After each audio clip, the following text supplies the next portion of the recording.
Décembre 2008, le corps d'un jeune homme est repêché dans un canal de Châlons-en-Champagne. Pourquoi il est mort?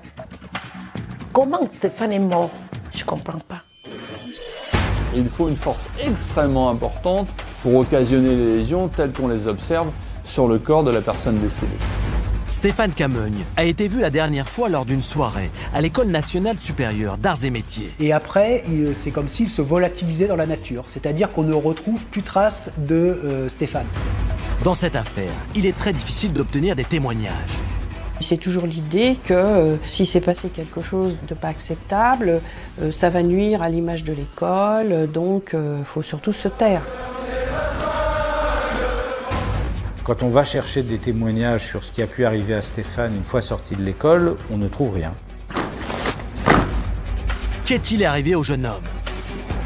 Voilà un garçon à qui on n'a rien volé, qui a séjourné dans l'eau longtemps et qui s'est retrouvé au fond du canal à quelques centaines de mètres de l'école. Ces dernières années, il y a eu en France une série de noyades inexpliquées. Peut-on les relier à la mort de Stéphane Camogne? On n'est pas à l'abri de liens entre les affaires. Vous savez, les liens, ils paraissent toujours étonnants parce qu'on dit géographiquement, etc. Il faut savoir que les tueurs se déplacent. Sinueuse et pleine de rebondissements, l'enquête sur le décès de Stéphane Camogne peut encore aboutir. Décembre 2008, Jeannette et Samuel Camogne attendent dans leur pavillon de Maison Alfort leur fils Stéphane. Ils sont inquiets car ce dernier n'a donné aucune nouvelle depuis son départ à Châlons-en-Champagne où il devait passer le week-end. Un week-end de fête pour la remise de son diplôme d'ingénieur dans son ancienne école, l'ENSAM, l'École nationale supérieure d'arts et métiers. Jeannette Camogne a invité des amis pour le retour de son fils. On l'attendait à partir de 15h, puisqu'on avait prévu un dîner avec deux couples amis pour son diplôme. Mais Stéphane n'arrive pas. Ses parents tentent en vain de le joindre sur son téléphone portable. Celui-ci est sur messagerie. Vers minuit, mon mari a dit « Je suis fatiguée, je vais me coucher ». J'ai dit « Bon, je vais continuer à attendre ». Il est monté, je suis restée de minuit jusqu'à peut-être 2h. Je suis montée, lui dit « Stéphane n'est pas rentré ». Samuel Camogne, le père de Stéphane, partage alors complètement l'inquiétude de son épouse. On ne voyait pas ce qui pouvait être arrivé à Stéphane. Et bon, je n'ai plus dormi, puis je suis allé dans sa chambre, j'ai fouillé partout, j'ai essayé de prendre tous les contacts que j'avais pu trouver dans sa chambre. Le lundi, au petit matin, Samuel Camogne contacte les pompiers et les hôpitaux de Châlons-en-Champagne. Sans résultat. Il décide alors d'appeler les camarades d'école avec qui son fils a passé le week-end. Rémi Pierre, qui a fait ses études avec Stéphane, est rapidement alerté. Le lundi matin, en fait, en arrivant au travail, je regarde mes mails et je vois qu'il y a quelques mails déjà ou des gens qui sont de la promotion et qui le recherchent. Je reçois aussi des coups de téléphone dans la matinée pour savoir si quelqu'un l'a revu dans la soirée. À 8h du matin, Samuel Camogne contacte l'ENSAM où la fête du samedi soir s'est déroulée. Les élèves qui sont à Châlons commencent tout de suite à faire une fouille de toute l'école et des alentours. Ils fouillent tout ce qu'ils peuvent en groupe. Ils trouvent malheureusement rien. Depuis la fin de ses études, Stéphane est consultant informatique dans une grande entreprise parisienne. Ce lundi 8 décembre, il devrait être en mission au siège d'une banque à Charenton-le-Pont. Mais à 9h30, il n'est toujours pas arrivé. Aurélien Thuillard est un ancien élève de l'ENSAM qui travaille dans la même société. Le client nous appelle en disant voilà, je m'inquiète aujourd'hui, Stéphane n'est pas à l'heure, ça ne lui ressemble pas. C'était quelqu'un toujours de très ponctuel et très assidu. Aujourd'hui, voilà, je suis inquiet, il n'est pas là. Les parents de Stéphane apprennent alors que la voiture de leur fils a été retrouvée sur le parking de l'ENSAM. Le couple décide de partir en urgence à Châlons-en-Champagne. Quand nous sommes arrivés à l'école, on a demandé à voir la voiture. On a vu la voiture bien garée. Il n'y avait rien, il n'y avait pas de signe de quoi que ce soit dessus. Toutes les portes étaient verrouillées. Il y avait son manteau qui était posé sur la banquette arrière. Le siège du conducteur était avancé. On a commencé maintenant à comprendre qu'il s'est passé quelque chose. Parce qu'être dehors au mois de décembre, où il fait 4 degrés dehors, sans manteau, c'était pas possible. Démunis face à la situation, Jeannette et Samuel Camogne décident de contacter un avocat. Maître Didier Seban accepte de les représenter.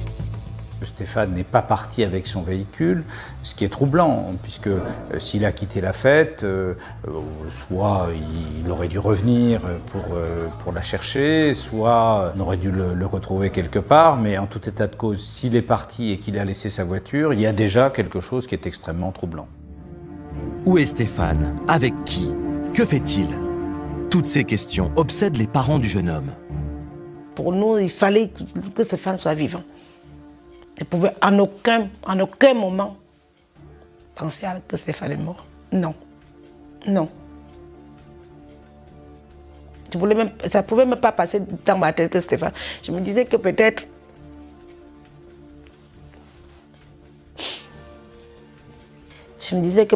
on l'a enfermé quelque part.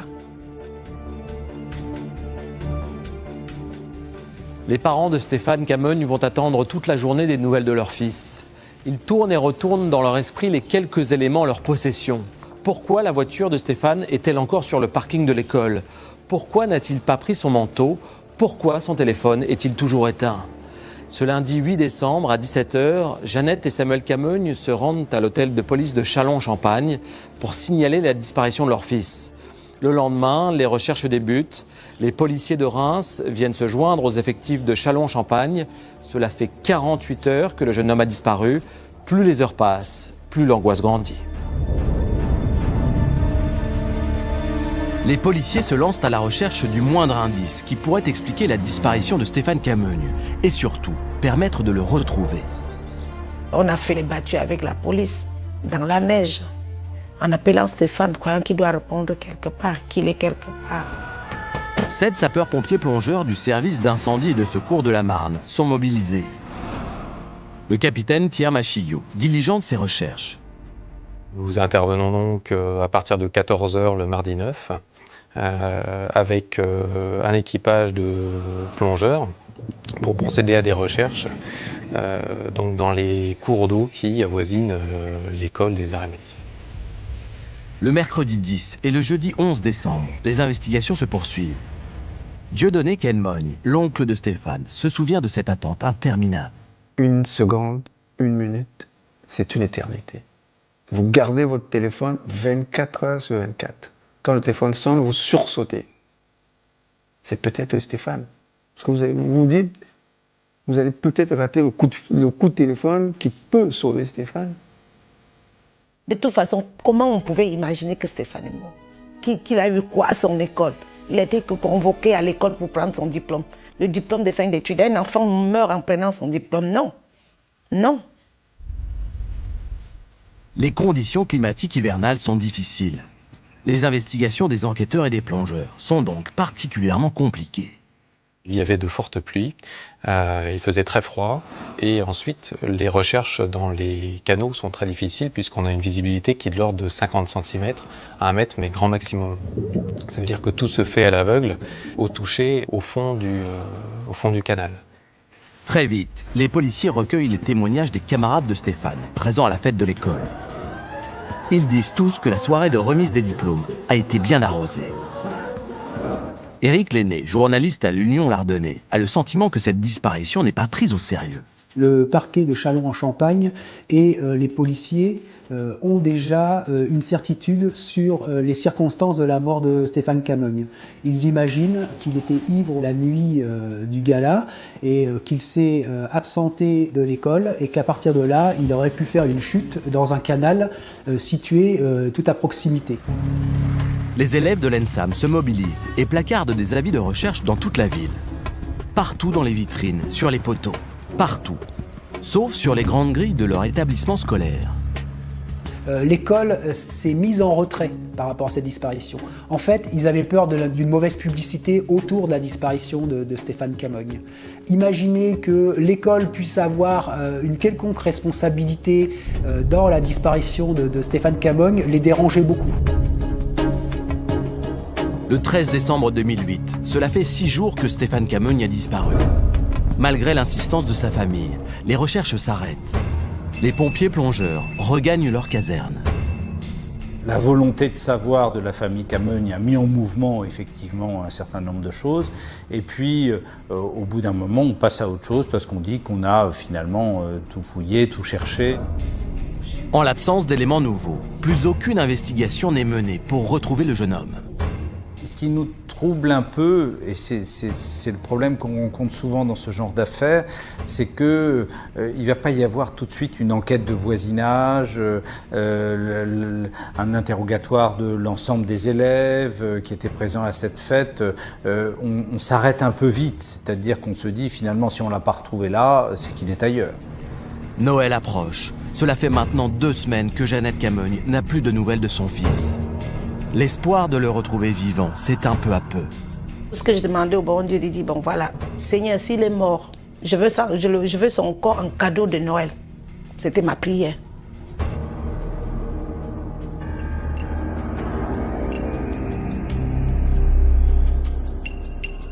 Le 24 décembre, les sapeurs-pompiers sont à nouveau réquisitionnés afin de sonder le canal latéral à la Marne. Au fond de l'eau, un corps est découvert, c'est celui d'un jeune homme noir. Le cadavre est repêché à 14h30. Il porte un pantalon, une chemise et une veste. Dans une de ses poches, il y a la carte d'identité de Stéphane Camogne. Le procureur de Châlons-en-Champagne téléphone en personne au père du jeune homme pour lui annoncer la terrible nouvelle. Samuel Camogne prévient ses avocats de la découverte du corps de son fils. Il contacte maître Corinne Herman, qui s'apprêtait à rejoindre sa famille pour le réveillon de Noël. Il m'annonce de façon toute simple qu'on vient de retrouver le corps de son fils et qu'il va me rappeler pour me donner plus d'éléments. Et j'avoue que c'est un moment que j'oublierai jamais. C'est vrai que ça a été dur quand même d'entendre que ce jeune homme avait perdu la vie. Et ça tombe comme ça, comme un coup près. Et c'est vrai que c'est quelque chose qui nous tient encore aux tripes aujourd'hui. Oui.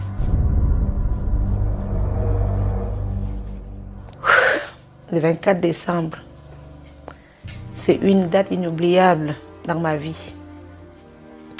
Donc c'était mon cadeau de Noël que j'avais demandé au Seigneur. J'entendais la maman de Stéphane et c'est quelque chose que je ne peux pas décrire mais je ne l'oublierai jamais. Le 24 décembre, j'aime pas ce jour. J'aime pas. Je ne fête pas, je ne fêterai jamais, je vais chez personne. Je reste là, à pleurer. Une information judiciaire est ouverte par le parquet chalonnais pour recherche des causes de la mort. Les officiers de la police judiciaire de Reims se rendent sur les lieux de la découverte du corps. Le cadavre de Stéphane a été retrouvé à 350 mètres d'une écluse, dans un canal situé à quelques centaines de mètres de l'Ensam. Le corps a été découvert à 2,40 mètres de profondeur, au milieu du cours d'eau. Corinne Lange, journaliste à l'Union Lardonnais, se souvient des débuts de l'affaire. Le corps de Stéphane n'est pas remonté immédiatement sur la berge. Il faut récolter le plus d'éléments possible pour savoir pourquoi Stéphane s'est retrouvé dans ce canal, quelles sont les raisons qui l'y ont mené. Le cadavre n'est repêché qu'1 heure après sa découverte. Arrivent alors sur place un médecin légiste et le procureur de la République. Le docteur Bernard Marc nous éclaire sur les premières constatations réalisées par son collègue lors de la levée de corps. Alors, les premières constatations sont d'abord des signes d'une macération, d'un séjour prolongé dans l'eau, très prolongé. Et puis, sur le corps, l'absence de lésions évidentes de violence. Il n'y a pas de plaie, il n'y a pas de saignement. La tenue vestimentaire de la victime donne immédiatement des informations importantes. Le corps, lorsqu'il est découvert, est encore habillé. Le seul élément qu'on va trouver, c'est une chemise un petit peu en désordre et puis une braguette ouverte. Le reste des vêtements sur lui n'a pas visiblement été retiré ou n'a pas de traces de coups de couteau ou de plaies particulières sur les vêtements, puisque bien évidemment, lorsqu'il y a une plaie sur le corps, il y a aussi une plaie sur les vêtements. Dans les vêtements de Stéphane Camogne, on retrouve son portefeuille avec sa carte bleue et 200 € en espèces, mais également son téléphone portable et ses clés de voiture. Et donc, tous ces effets sont encore sur lui. Donc, le mobile crapuleux du vol ne peut évidemment pas être retenu. Il est impossible de déterminer la date du décès. Mais il est d'ores et déjà certain que le cadavre a séjourné entre 2 et 3 semaines dans l'eau. Voilà un garçon à qui on n'a rien volé, qui a séjourné dans l'eau longtemps et qui s'est retrouvé au fond du canal à quelques centaines de mètres de l'école. Le corps de Stéphane Camogne est transporté au centre hospitalier de Reims pour être autopsié. Ses vêtements et son téléphone sont séchés, puis mis sous scellé. Samuel et Jeannette Camogne sont autorisés à voir leur fils une dernière fois. Mais l'autopsie n'ayant pas encore eu lieu, on leur interdit de toucher le corps sur lequel des prélèvements médico-légaux doivent être effectués. J'avais envie de le toucher, mais on me retenait. J'avais envie de l'embrasser. Pour moi, c'est comme s'il dormait. Dans ma tête, il faut que... C'était ça, quoi. Il dort. Il n'est pas mort. J'ai passé des années à regarder par la fenêtre s'il n'arrivait pas. Si Stéphane n'était pas en train de venir. Et mon fils est parti, je n'ai jamais pu le toucher. Jamais. Et ça fait mal. Très, très mal.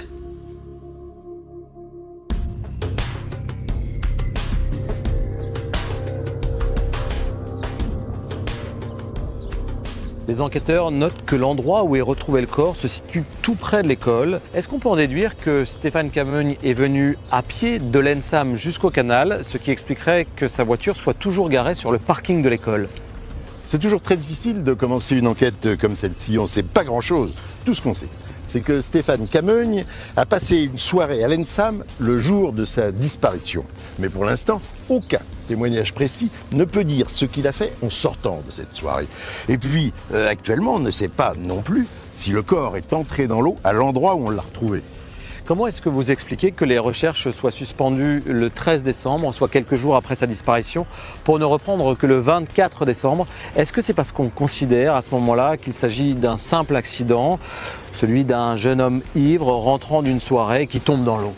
Non, ce ne sont que les recherches des pompiers, des plongeurs des pompiers qui sont interrompues le 13 décembre. Les recherches judiciaires et policières, elles continuent.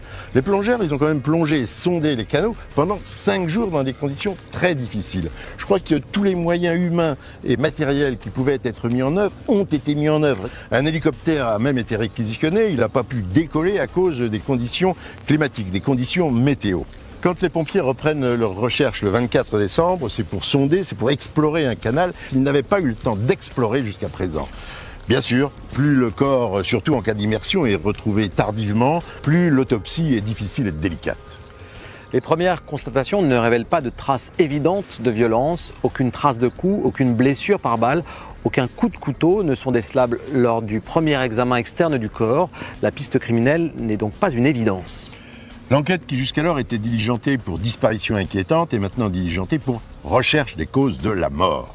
Le médecin qui a constaté le décès ne délivre pas le permis d'inhumer parce qu'il y a un obstacle médico-légal. Le corps n'est donc pas à disposition de la famille ne va pas pouvoir l'enterrer, l'incinérer, l'inhumer, il est à la disposition de la justice. Et la justice va probablement ordonner une autopsie à laquelle ne pourra pas s'opposer la famille. L'hypothèse d'une chute accidentelle suivie d'une noyade est tout d'abord envisagée. Les enquêteurs savent que Stéphane Camogne a participé à une soirée bien arrosée. S'il est tombé dans le canal, bien que sachant nager, la température très froide de l'eau, je rappelle qu'on est au mois de décembre, a pu le saisir et l'empêcher de regagner la berge. Il ne faut pas être trop rapide. Il faut laisser le médecin légiste faire son travail. Son expertise va être déterminante. Lui seul pourra dire les causes de la mort de Stéphane Camogne. Lui seul pourra peut-être dire pendant combien de temps son corps a séjourné dans l'eau. Les phénomènes de putréfaction s'accélérant à la sortie d'un cadavre de l'eau, le corps de Stéphane Camogne est très vite transporté au service de médecine légale de Reims. Il y a urgence à examiner la victime. L'autopsie du corps de Stéphane Camogne a lieu le 27 décembre 2008, soit 3 jours après sa découverte. Le docteur Bernard Marc nous aide à comprendre les conclusions du médecin légiste saisi de l'affaire. Alors les conclusions de l'autopsie vont être doubles. Tout d'abord, il n'y a pas de signe d'une noyade où la personne est avalée, pris de l'eau en grande quantité. Et puis, des lésions qui surprennent beaucoup chez ce corps, qui sont des lésions de violence, des lésions de traumatisme. Le médecin légiste découvre un traumatisme thoracique postérieur. À droite, toutes les côtes sont cassées. À gauche, 8 côtes sont fracturées. Les os ont perforé les poumons. La colonne vertébrale est brisée. Pour le médecin légiste, ce sont ces blessures qui ont provoqué le décès. Stéphane Camogne serait tombé d'un lieu élevé sur le dos. Selon son rapport, il était déjà mort quand son corps est entré dans l'eau. L'autopsie va conclure au fait que Stéphane Camogne est très certainement tombé d'un pont et aurait rebondi pour se retrouver dans le canal. Stéphane Camogne se serait donc mortellement blessé en percutant la berge, le rebord ou la pile d'un pont. Mais pourquoi ce jeune homme sérieux et responsable aurait-il sauté d'un pont? Les premiers témoignages recueillis permettent aux enquêteurs d'écarter la thèse du suicide. Ils s'orientent vite vers une autre hypothèse, celle d'une victime en état d'ivresse, dont la chute serait accidentelle. Des prélèvements sont effectués pour déterminer le taux d'alcoolémie de Stéphane Camogne au moment de son décès. Et les résultats sont sans appel. Les analyses toxicologiques qui vont être menées en complément d'autopsie vont révéler la présence d'1,90 g d'alcool dans le sang de Stéphane Camogne, ce qui tend à conforter l'idée que Stéphane effectivement avait pas mal bu cette nuit-là. Pour la toxicologie, post-mortem, on a une chance, c'est que les métabolismes s'arrêtent, il n'y a plus d'évolution. Et donc ce qu'on va retrouver est le taux au moment de la mort de la personne. Les enquêteurs doivent maintenant établir quel impact ce taux d'alcoolémie a pu avoir sur Stéphane Camogne. Quel est le comportement d'un jeune homme d'1,90 m, pesant 100 kg, dont le taux d'alcoolémie avoisine les 2 grammes? Le psychiatre addictologue Philippe Battel nous éclaire sur ce point. Ce qui est vraiment important, c'est la tolérance à cette alcoolémie à 1,9. Et finalement, on peut imaginer qu'une femme qui a l'habitude de boire et qui a une alcoolémie à 1,9, eh bien finalement, elle va pouvoir continuer à tenir debout, alors qu'on peut imaginer qu'un grand gaillard qui a jamais l'habitude de boire à 1,9, il peut en effet s'effondrer et perdre très très rapidement conscience et du danger et de là où il est et d'être extrêmement confus, voire agité. La famille et les amis de Stéphane Camogne confient que le jeune homme s'alcoolisait rarement et toujours dans des quantités raisonnables. Un autre élément va être retenu pour accréditer la thèse de la chute accidentelle. C'est la braguette du pantalon de la victime qui est ouverte quand le corps est repêché. Stéphane Camogne aurait pu tomber en urinant. On a là une constatation d'une braguette ouverte. Est-ce que la chute a eu lieu alors que l'homme était en train d'uriner? Est-ce que il avait uriné auparavant en oubliant de remonter cette braguette? On ne peut pas avoir des éléments. Ça reste dans une hypothèse, mais pas quelque chose sur lequel on peut se reposer pour des constatations médico-légales solides.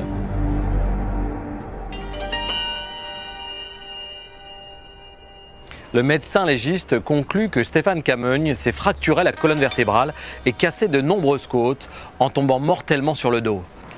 Les enquêteurs se lancent donc dans Châlons-en-Champagne à la recherche du pont qui pourrait être l'édifice duquel Stéphane Camogne a chuté.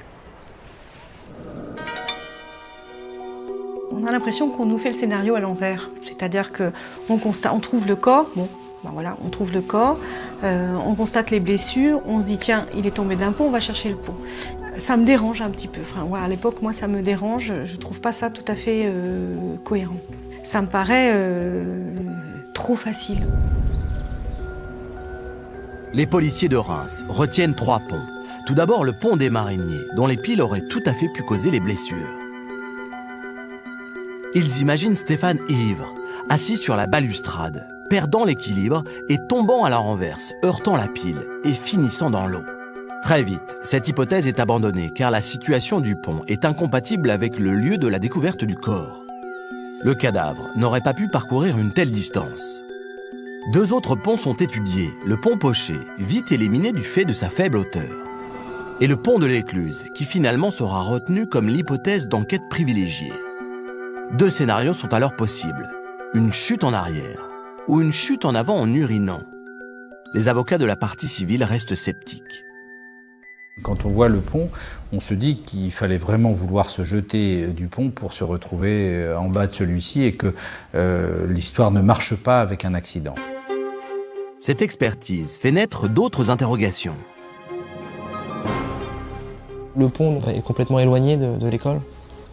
Qu'est-ce qu'il aurait été faire là? il n'y a pas d'intérêt. C'est pas vraiment la direction qu'il pourrait avoir eu envie d'aller en sortant de la résidence.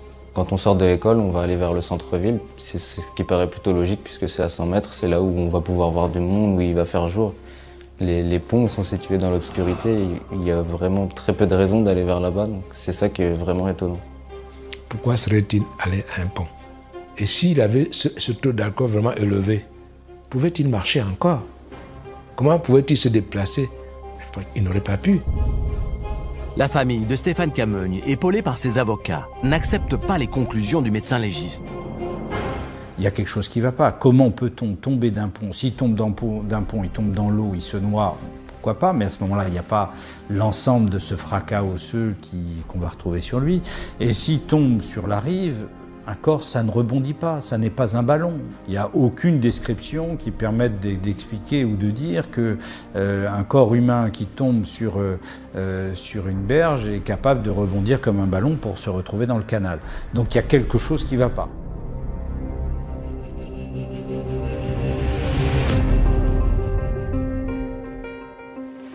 Les résultats de l'autopsie sont une surprise car tout le monde ou presque pensait que Stéphane Camogne s'était noyé.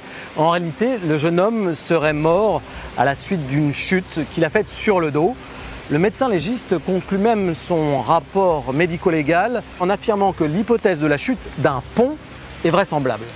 Normalement, au cours d'une autopsie, le médecin légiste fait des constatations médico-légales sur le corps de la victime et discute avec les enquêteurs. Et là, il est très vraisemblable que les enquêteurs lui ont posé la question de savoir si les blessures qu'il constatait pouvaient être dues à la chute d'un pont, ce à quoi il a répondu oui. Mais cette question n'est bien sûr pas formulée dans le rapport du médecin, si bien qu'on a le sentiment que c'est le médecin lui-même, de son propre chef, qui conclut que les blessures peuvent être dues à la chute d'un pont. Enfin, ce qui veut tout de même dire que les enquêteurs avaient bien cette idée en tête. Est-ce qu'ils auraient dû envisager d'autres hypothèses? Bien sûr. On est à ce moment-là de l'enquête dans ce qu'on appelle la découverte d'un cadavre. Et là, eu égard aux blessures, à la gravité des blessures constatées, il est évident que les enquêteurs auraient dû se poser les questions suivantes. Est-ce que c'est dû à un suicide? Est-ce que c'est dû à un accident? Ou est-ce que c'est dû à un homicide? Et là, l'homicide, il peut être de deux natures. Ça peut être un homicide commis parce que l'auteur aurait poussé la victime du pont. Ça peut être un homicide commis n'importe où dans la ville. Et ensuite, l'auteur aurait voulu se débarrasser du corps en l'immergeant. Le taux d'alcoolémie de Stéphane Camogne est un élément qui accrédite la thèse de l'accident. Selon ses proches, il ne buvait pas régulièrement. Cette ivresse a donc pu entraîner chez lui des troubles du discernement et de l'équilibre. Oui, bien sûr. Mais son taux d'alcoolémie n'exclut en rien l'hypothèse de l'agression. Quand quelqu'un est sous l'empire de l'alcool, soit il est très vulnérable parce qu'il n'est pas en état de se défendre et il n'a pas conscience du danger, soit lui-même devient agressif et peut provoquer la bagarre. Les parents de Stéphane Camogne refusent d'admettre les conclusions de l'autopsie. Ils veulent comprendre ce qui s'est réellement passé. Leur avocat leur a alors suggéré de demander une contre-expertise. Sans son intervention, l'affaire en serait probablement restée là.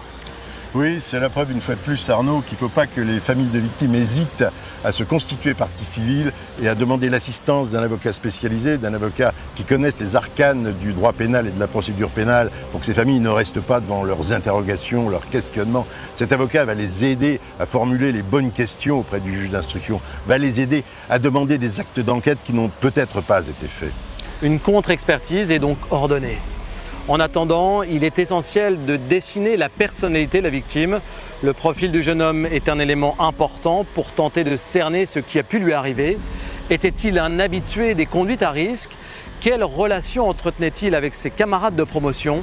Autant de questions dont les réponses pourraient permettre d'éclairer le mystère de son décès.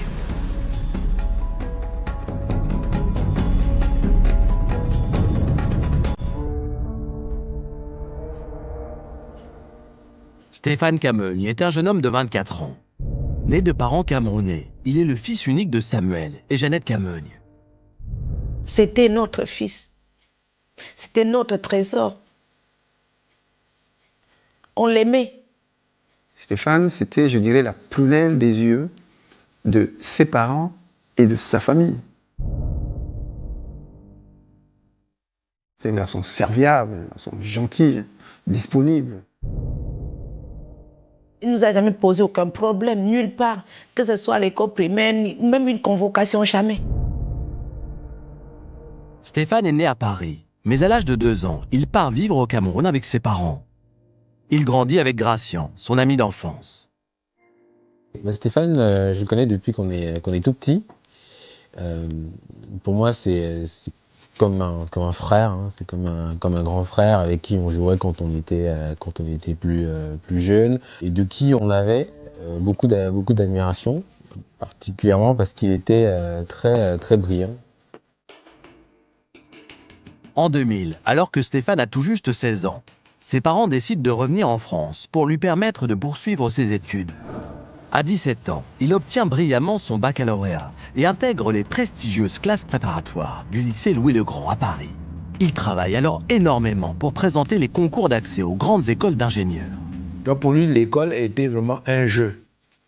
Étudier pour lui était un jeu. Ça lui faisait plaisir d'étudier. En septembre 2004, Stéphane Camogne est admis à l'ENSAM de Châlons-en-Champagne, l'École nationale supérieure d'arts et métiers, l'une des écoles d'ingénieurs les plus cotées de France. Il devient ainsi Gazard, terme désignant les élèves de cet établissement. Il est alors interne et très apprécié de ses camarades. Chez Stéphane, ce qu'on ne peut pas oublier, c'est son sourire. Dans tous nos souvenirs et dans toutes nos photos, de toute façon, il est toujours en train de sourire. En tout cas, tout le monde s'accordait à dire que Stéphane était vraiment quelqu'un de gentil, à l'écoute des autres, dynamique, gai, qui avait envie de vivre, et voilà l'image qu'on garde de lui.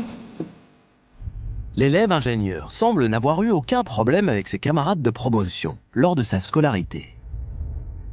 Stéphane, on n'a jamais vu une seule fois se battre ou chercher à se battre ou avoir une querelle avec quelqu'un. Au contraire, il était plutôt vu comme quelqu'un qui essayait d'arranger les choses, d'améliorer la situation. Il n'aimait pas l'agressivité, qu'elle soit verbale ou physique. C'était pas tout son genre. Après l'ENSAM, Stéphane Camogne a terminé ses études dans l'une des plus grandes écoles d'ingénieurs des États-Unis, Georgia Tech, à Atlanta. C'est le seul élève de l'école nationale supérieure des arts et métiers à finir un cursus aux États-Unis. Donc il décroche là-haut un diplôme d'ingénieur. Jeannette et Samuel Camogne sont extrêmement heureux de la réussite de leur fils. Je me souviens qu'il nous disait souvent, vous voyez, donc moi j'ai fait mieux à l'école que vous. C'était la fierté de la famille. D'autant plus que, vous savez, quand on sort de rien, qu'il y a un enfant comme ça, c'est la fierté de la famille.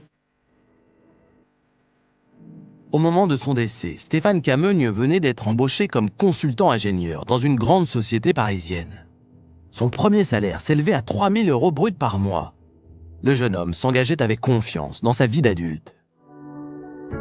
C'est un jeune homme qui vient de réussir un diplôme qui est extrêmement difficile, qui a un très haut niveau d'études, qui est en pleine réussite, qui vient de décrocher son premier travail. Il avait des projets d'acheter un appartement. Donc, c'était évident que dans les 2 ans qui suivaient, Stéphane devait nous présenter une fiancée avec qui il comptait fonder une famille. Brillant, travailleur et ambitieux, tous ceux qui connaissaient Stéphane Camogne lui promettaient un bel avenir. C'est une des rares personnes pour lesquelles je pourrais dire que je n'avais pas de doute sur ce qui pouvait lui arriver plus tard. C'est quelqu'un, à mon sens, qui avait un très grand potentiel, avec un avenir prometteur. Mais Stéphane n'a rien accompli de tout ce qu'il avait comme projet. On ne lui a pas laissé le temps de le faire.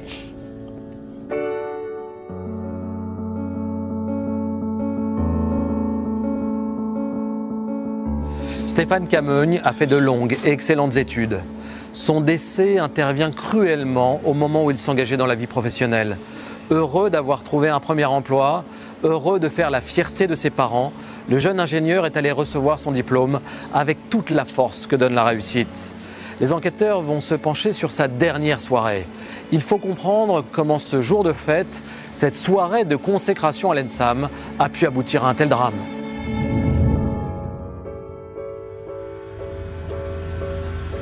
Jeannette Camogne se souvient presque mot à mot de sa dernière conversation avec son fils, le samedi 6 décembre.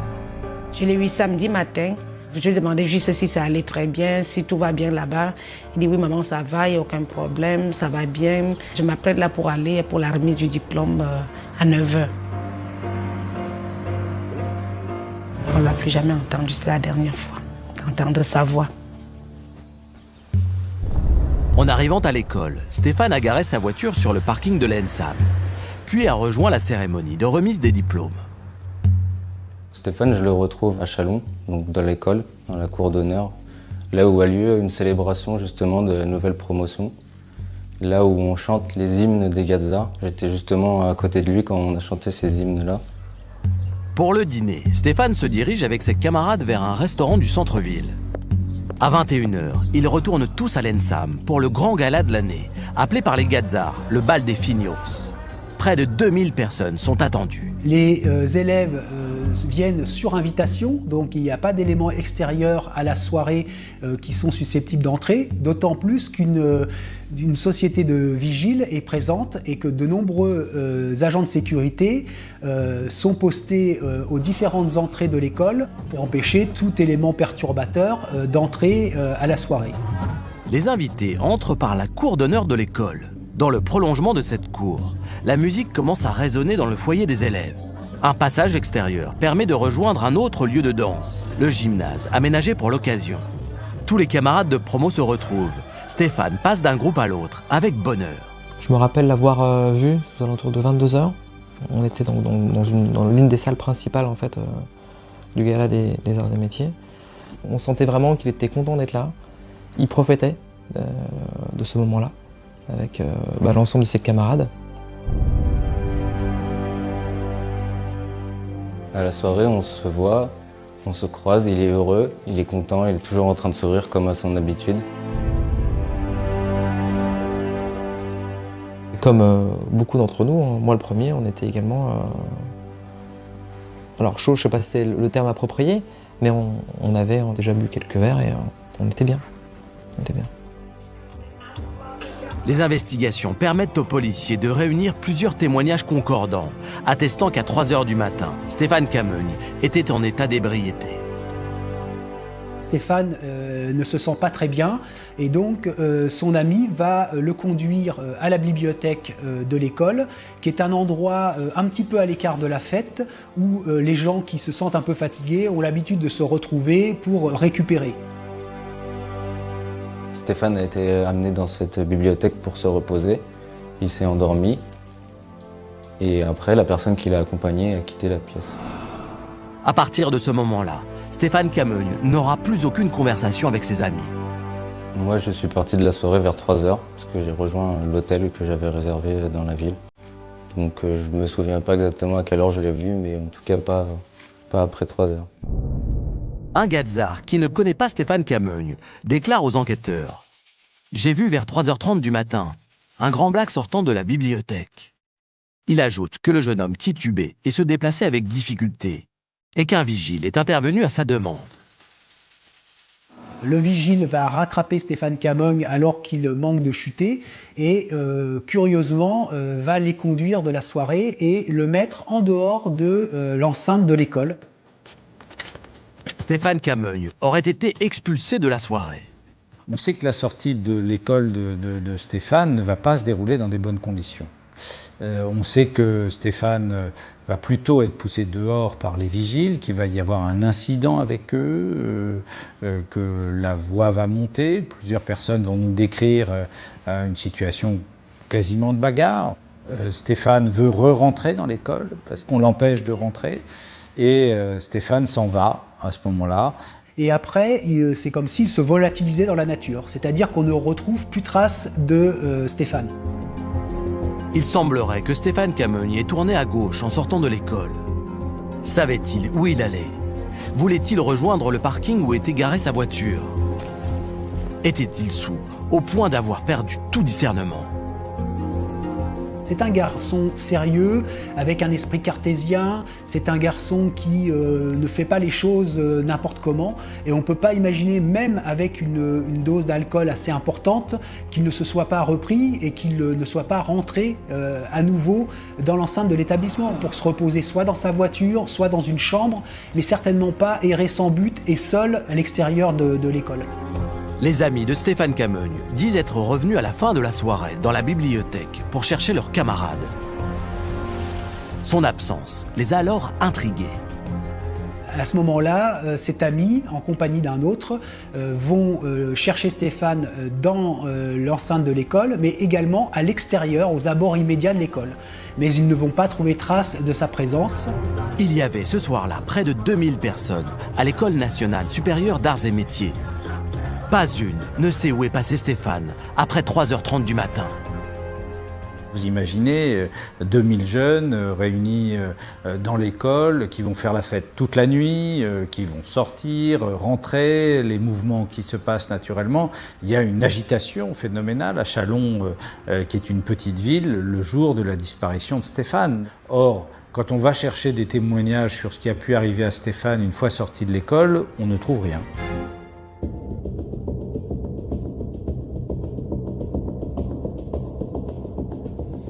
Il semblerait que Stéphane Cameugne se soit fait expulser de la soirée au moment où la fête se terminait. Cette information est importante car cela veut dire qu'il y avait alors du monde dans les rues autour de l'Ensam, des centaines de personnes, potentiellement des centaines de témoins.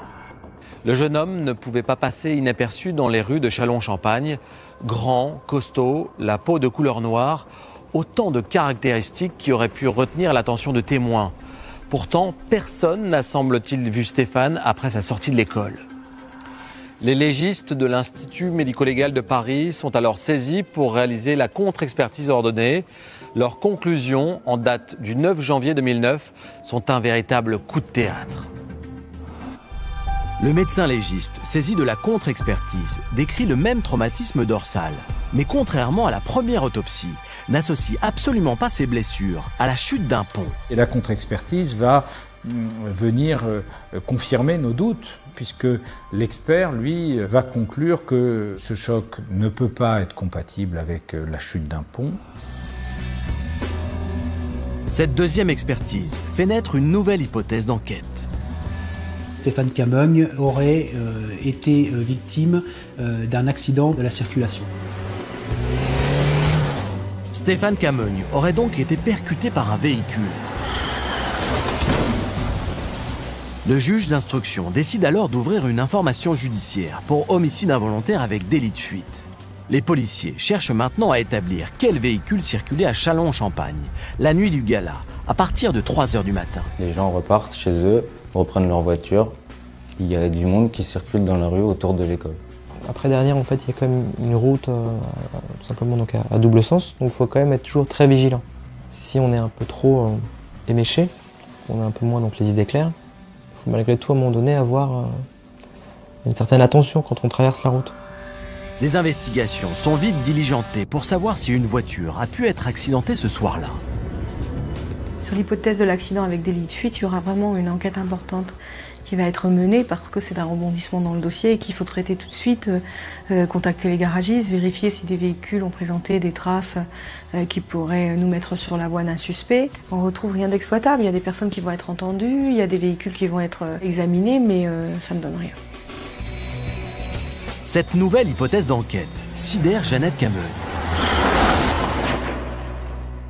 Qu'il soit renversé par une voiture, moi, tout ce qui me passe par la tête, je dis, mais si quelqu'un a cogné Stéphane avec une voiture, la personne s'est arrêtée pour porter le corps pour aller jeter dans l'eau.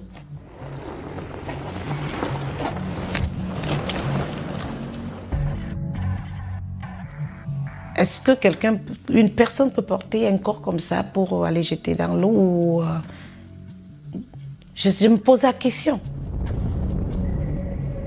Qui pourrait en voiture percuter un homme, puis jeter son corps dans l'eau avant de disparaître? Quel type d'individu ferait cela? Le psychiatre Fabien Aubin décrypte la situation. Tuer quelqu'un en voiture, c'est un événement chargé émotionnellement. C'est habituellement difficile à gérer ce genre d'événement-là. Donc après, vous avez des modalités de réaction extrêmement variables. Vous appelez la police si vous êtes un peu tranquille dans votre tête. Mais si vous avez bu, si vous savez que vous encourez une sanction pénale extrêmement lourde, si vous-même, en conduisant, vous êtes mis dans une situation à risque en roulant très vite dans une ville déserte, vous pouvez être conduit dans un moment de panique à faire disparaître le corps, simplement pour vous soustraire au risque pénal auquel vous vous exposez. C'est aussi bête que ça, et ça, c'est assez fréquent. L'accident mortel et le délit de fuite sont donc envisageables. Nous sommes allés rencontrer un expert accidentologue pour déterminer quel type de véhicule aurait pu percuter Stéphane Camogne. Christophe Ledon a l'habitude de reconstituer en images de synthèse le scénario des accidents. Il a exceptionnellement accepté de réaliser pour nous différentes modélisations. Première hypothèse, celle d'une victime percutée par une petite voiture, une citadine classique. Lorsqu'on a un piéton qui est percuté par ce type de véhicule, on a des lésions qui sont situées au niveau des membres inférieurs, donc principalement les tibias ou péronés éventuellement. La tête va percuter le capot ou en fonction de la vitesse, on va avoir une tête qui va percuter le pare-brise. Stéphane Camogne n'a pas de blessure ni de fracture aux membres inférieurs. Il est donc impensable qu'il ait été percuté par une citadine. La fracture de sa colonne vertébrale se situant à 1,35 m du sol. Il faut rechercher un véhicule ayant un pare-choc à cette hauteur. Pour un 4x4, même un très gros 4x4, on n'aurait pas des hauteurs jusqu'à 1,35 m, ça paraît difficile. Donc il faudrait plutôt que ce soit un poids lourd ou un véhicule beaucoup plus haut au niveau de la face avant pour qu'on ait ce type de lésion. L'accidentologue émet une nouvelle hypothèse. Est-il possible que les lésions constatées sur le corps de Stéphane Camogne soient la conséquence d'un choc avec un poids lourd? La simulation par modélisation de l'expert permet de réfuter cette idée. On aurait également des lésions au niveau de l'arrière de la tête, puisque là on a une face avant qui est très haute sur un bus ou un poids lourd. Donc on viendrait percuter à la fois le dos mais aussi la tête. L'autopsie révèle bien que Stéphane Camogne n'a aucune lésion à la tête. Une autre hypothèse est alors envisagée. Stéphane, ivre, se serait endormi sur une route et aurait pu être victime à ce moment-là d'un accident. C'est un scénario qui pourrait être envisageable, surtout par rapport au fracas thoracique dorsal. Donc ça correspond bien à des lésions de type franchissement. Les vêtements de la victime sont analysés. Le velours de sa veste est aplati à certains endroits, mais il est difficile de croire que ce sont des traces laissées par le pneu d'un véhicule. On ne va pas voir de lésions abrasives très importantes, expliquant un frottement, un passage sous le véhicule. On ne va pas voir de marques de graisse comme un corps qui aurait été en partie franchi ou qui serait passé sous un véhicule. Donc des éléments qui sont manquants. Bien sûr, on peut dire que le corps est resté dans l'eau, mais certains auraient laissé sans doute des traces, notamment les lésions abrasives et notamment la graisse qui pourrait être encore retrouvée sur les vêtements. L'accidentologue Christophe Ledon ne pense pas que Stéphane Camogne ait été renversé ou écrasé par un véhicule. Pour lui, la cause de la mort du jeune homme est à chercher ailleurs. On a une lésion quasi unique, donc un fracas thoracique dorsal, et donc on peut difficilement le corréler à un choc d'un véhicule contre un piéton, quel que soit le type de véhicule.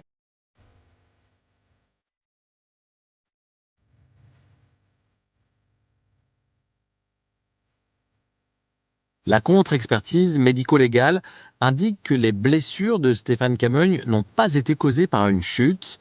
Cette fois-ci, le légiste conclut à un choc qui aurait propulsé en avant la victime, et ce n'est qu'après, alors qu'il était déjà mort, que son corps aurait été jeté dans le canal.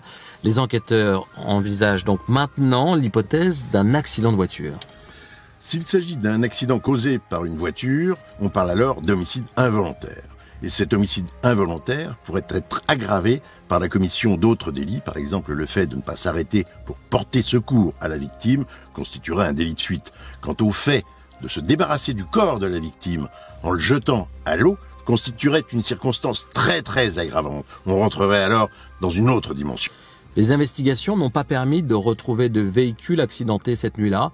Aucune trace n'a été constatée sur la voirie, mais il est vrai qu'il a plu énormément les jours suivant la disparition de la victime. Comment est-ce que vous expliquez que deux médecins légistes puissent avoir des conclusions si différentes? Le problème des experts, c'est que parfois ils contredisent d'autres experts. Et bien sûr, dans nos enquêtes, on tient compte de ces expertises, même si on ne les prend pas pour paroles d'évangile. Ce qui est intéressant dans ces expertises, c'est qu'elles donnent un éclairage scientifique, un éclairage technique aux enquêtes. Et quand elles sont discordantes, on essaie de comprendre pourquoi elles sont divergentes, et puis on essaie aussi de trouver les points de convergence, car bien souvent, il y a aussi des points de convergence. Nous avons cherché à savoir si les blessures de Stéphane Cameugne pouvaient être la conséquence d'un accident de voiture. Les petits films de simulation réalisés pour nous par l'accidentologue fragilisent un peu cette thèse. Je respecte parfaitement les conclusions de cet expert, mais je ne les partage pas forcément. Pour moi, l'hypothèse d'un choc avec une voiture reste tout à fait possible. Stéphane Cameugne pouvait être penché au moment de l'accident, et non dans une position parfaitement verticale, comme le présuppose l'expert. Dans le contexte de cette soirée très alcoolisée, l'hypothèse d'un accident automobile reste tout à fait cohérente.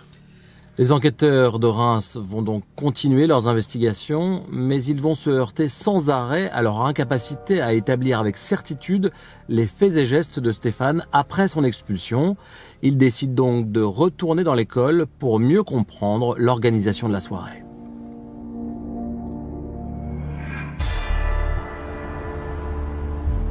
Les policiers se penchent sur les traditions de l'ENSAM. Qui sont les Gazards? Comment accède-t-on à ce titre? Marie-France Henry préside le comité national contre le bizutage. Elle connaît bien les us et coutumes de cette grande école. On accède à ce statut en quelque sorte de Gazard après une période de 3 mois qui se situe au début des études, qui s'appelle l'usinage, et au cours de laquelle on est censé inculquer aux nouveaux les traditions de l'école. Pour Marie-France Henry, ces 3 mois d'usinage sont en fait un véritable bizutage. Les élèves de première année sont alors contraints d'obéir à leurs aînés, qui leur dictent des conduites, leur apprennent des hymnes et les entraînent dans des célébrations initiatiques au milieu de la nuit. Tout se passe au sein de l'école.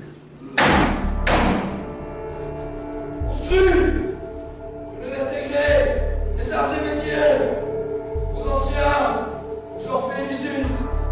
Aux anciens, vous aideront à devenir Gazards. Tous les jours, ça recommence. Les soirées très tard où on répète en boucle les mêmes choses, les mêmes phrases, les mêmes chants, etc. Et tout ça, c'est destiné à casser la résistance du nouveau et à le faire entrer dans un moule.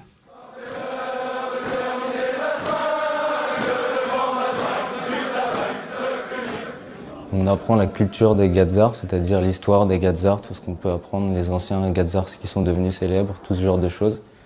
Et c'est après avoir appris tout ça, avoir partagé, avoir créé une vraie promo, puisqu'on se connaît tous, qu'on considère qu'on est une promo de Gazards et qu'on fait cette soirée du Gala des Fignos qui représente le baptême, la fin le début de la vie des Gazards. Le baptême des Fignos a toujours lieu le jour de la remise des diplômes de la promotion sortante.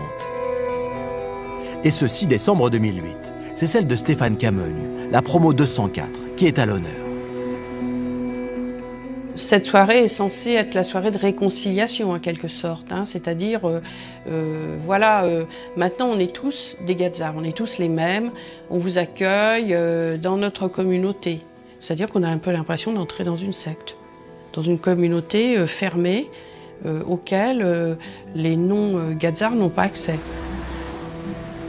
Les policiers de la PJ de Reims se demandent si la soirée n'a pas abrité la fin du bizutage des nouveaux élèves.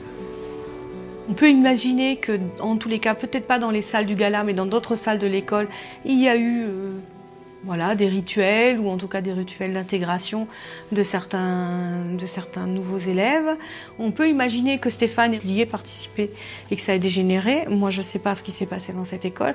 Ce que je sais, c'est qu'il pouvait y avoir ce genre de rituel d'intégration ou de désintégration, c'est-à-dire de sortie de l'école. Tous les camarades de Stéphane s'accordent à dire qu'aucun bizutage n'a eu lieu ce soir-là. C'est absolument pas une histoire de bizutage. On est juste là en train de fêter l'arrivée des nouvelles personnes dans l'école, de nouveaux Gazards. Et c'est pas du tout une soirée, c'est pas du tout du bizutage.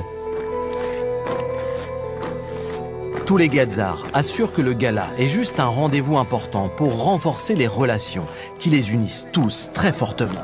Et entre les Gazards, on a toujours un lien qui qui perdure d'année en année. C'est un lien de fraternité, de solidarité. On est toujours là à s'aider, à s'entraider dès que quelqu'un a un problème. On est toujours liés comme une famille. On est camarades, on fait partie de la même promotion. On est vraiment soudés. C'est aussi important. Et c'est une particularité aussi de notre école. On se soucie en fait vraiment les uns des autres. Devant l'ENSAM, la devise de l'école est gravée sous une statue. Que notre volonté de servir, fidèle à la tradition qui la guide, demeure ardente et pure, comme la flamme de notre amitié fraternelle. Comme ses camarades, Stéphane Cameugne connaissait par cœur cette devise. Tous les élèves insistent sur l'importance d'être un Gazard. Ils soulignent leur sentiment d'appartenir à un clan, à un groupe soudé où l'entraide est la règle. Mais les policiers ont appris que c'est un Gazard qui aurait demandé à un vigile de sortir Stéphane de l'école. Or, son état d'ébriété et donc sa vulnérabilité ne faisaient alors aucun doute.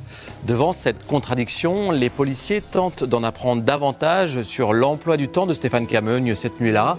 Ils veulent des précisions et cherchent des témoignages, mais il est difficile d'obtenir des réponses.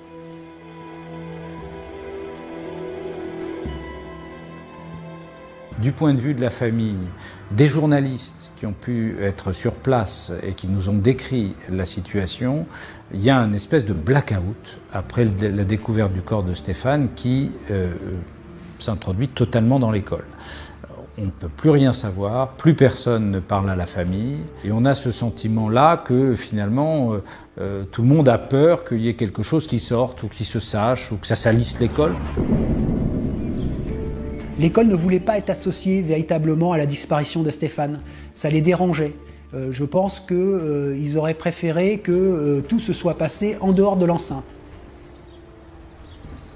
En tous les cas, on aurait pu penser que si l'un des leurs était atteint, les autres allaient se lever pour essayer de lui rendre justice. Et en l'occurrence, c'est exactement le contraire qui se passe. Surtout, il ne faut pas leur en parler. Surtout, circuler, il n'y a rien à voir. Mais il y a quand même un gamin qui a perdu la vie dans l'histoire. Quelle que soit la façon dont il a perdu la vie, ça reste en lien avec l'école, ça reste en lien avec cette soirée, ça reste en lien avec le fait qu'il soit à Châlons à ce moment-là. On a l'impression que cette école se referme. C'est l'omerta, on ne touche pas au Gazard. Le seul témoignage qu'on a, c'est quoi? C'est qu'il a bu. Il a bu, oui. Qu'est-ce qu'il a fait après? Personne ne dit plus rien à ce moment-là. C'est comme s'il était seul là-bas. La direction de l'école n'a pas souhaité répondre à nos questions. Et nous avons constaté la difficulté de recueillir des témoignages de Gazard. La promotion de Stéphane Cameugne a désigné un porte-parole pour répondre à nos questions. Un autre ami de Stéphane, que nous avons contacté, s'est vu refuser l'autorisation de nous parler. C'est toujours comme ça avec les Gazards. Parler aux élèves, c'est difficile.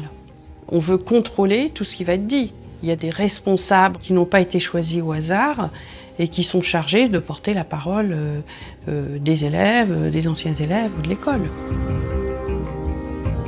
Cette culture du silence laisse forcément planer un doute sur la sincérité des témoins de la dernière soirée de Stéphane Cameugne. Ont-ils tout dit sur le déroulement de la soirée? Est-il vrai que plus personne n'a croisé le jeune homme à l'ENSAM après son expulsion par un vigile à 3h30 du matin? Et si Stéphane Cameugne avait trouvé la mort au sein de l'établissement? Ce qu'on sait, c'est qu'il sort de l'école, mais ça ne veut pas dire qu'il n'est pas rentré dans cette école. On sait par exemple le parking, on pouvait rentrer assez facilement, donc il a pu contourner l'école, rentrer par une autre porte. Mais c'est toujours l'idée que si s'est passé quelque chose de pas acceptable, ça va nuire à l'image de l'école, donc il faut surtout se taire.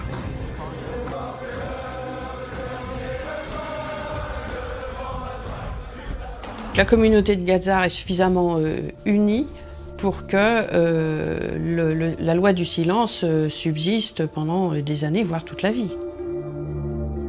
L'idée du pacte du silence, oui, on peut l'imaginer parce que c'est toute votre carrière qui est en cause. On sait que les anciens vont aider les jeunes qui arrivent dans la vie active. Je dirais que quelque part, c'est ce qui nous explique l'omerta à laquelle on se confronte, c'est que c'est toute la structure qui se protège.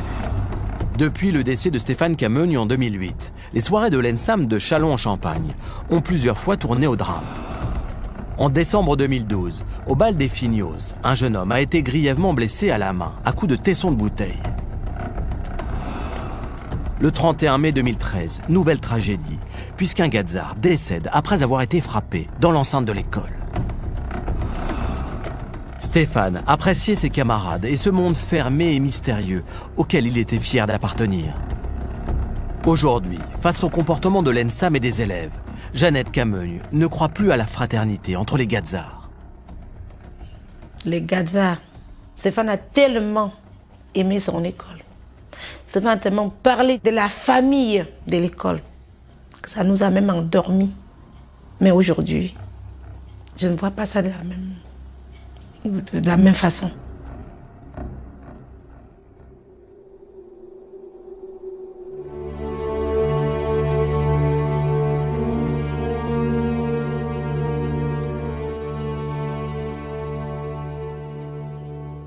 Pour la préparation de cette émission, nous avons cherché à contacter des camarades de promotion de Stéphane Cameugne et nous avons été assez étonnés par la méfiance des anciens élèves de l'ENSAM.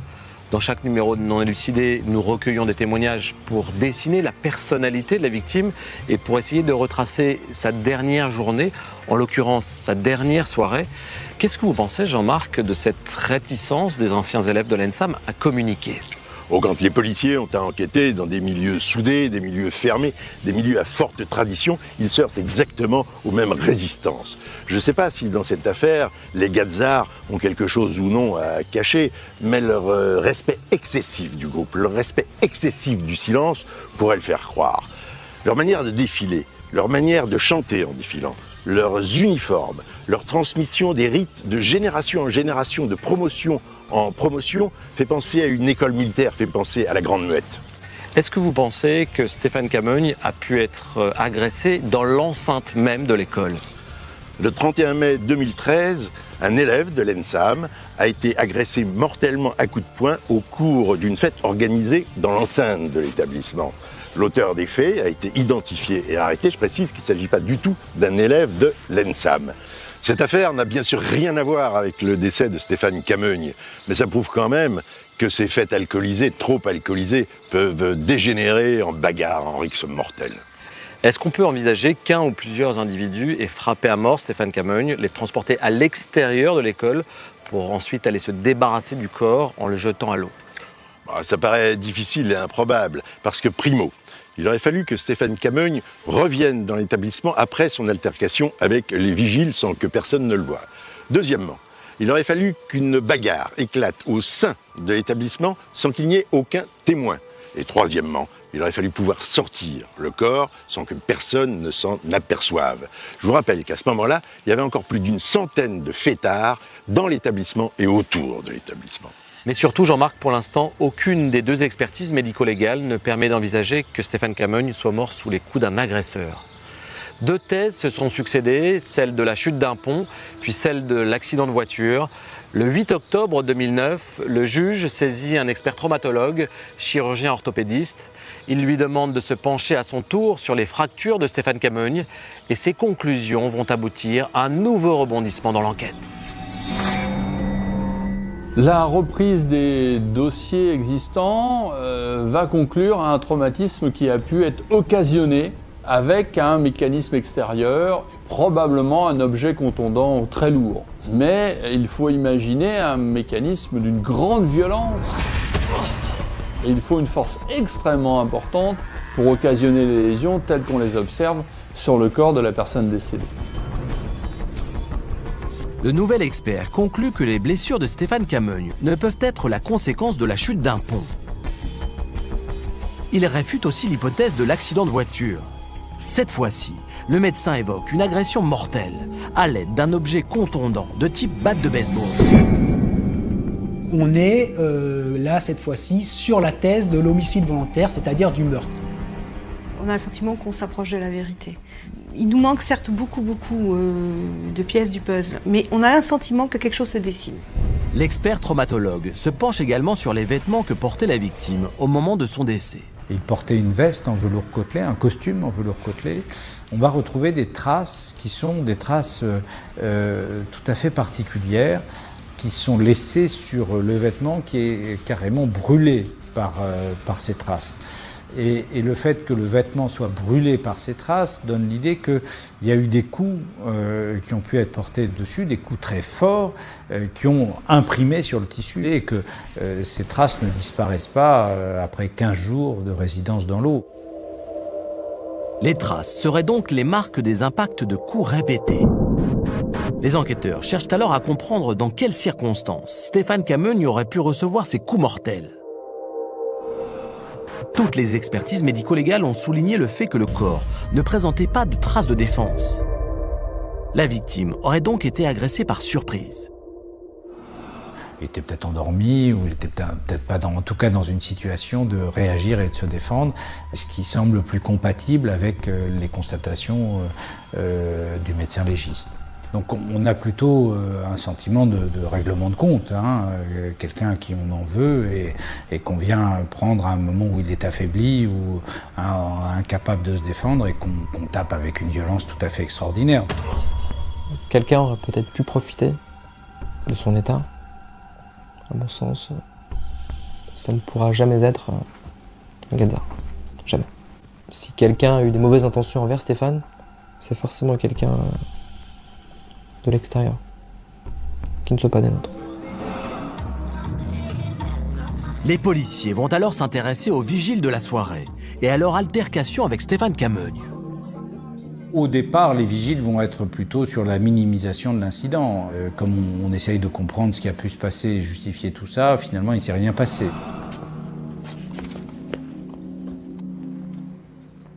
Ils n'ont pas fait énormément de commentaires, ils ont été plutôt taiseux, on va dire, comme s'ils étaient embarrassés et comme s'ils craignaient d'être mis en cause dans cette histoire. On a le sentiment d'avoir des témoignages arrangés ou en tout cas un petit peu rafistolés. C'est pas cohérent de laisser ce gamin sortir de l'école. Donc il y a quelque chose qui va pas. Et on retombe sur cette loi du silence. On se demande si cette loi du silence s'étend pas aussi aux vigiles.